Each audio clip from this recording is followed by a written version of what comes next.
Вечером я возвращалась со школы очень поздно, так как я шла на дополнительные занятия по русскому.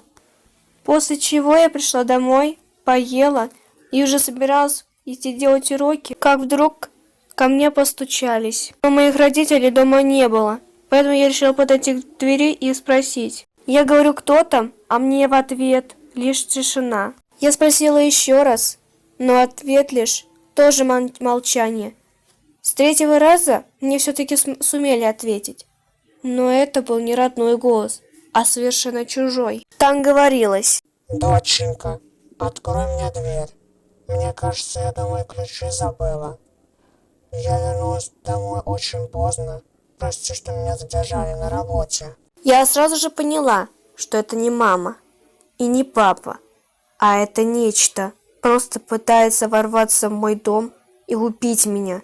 Я спряталась в ванной комнате, чтобы оно меня не нашло. Я услышала резкий стук, и там это нечто начало говорить. «Открывай дверь, ты наглое ничтожество, не то будет хуже».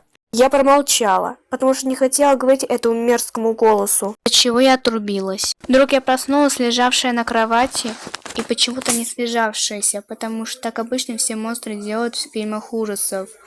Оказалось, что это был просто нищий сон. Или же нет. Вдруг это реальность? Не знаю.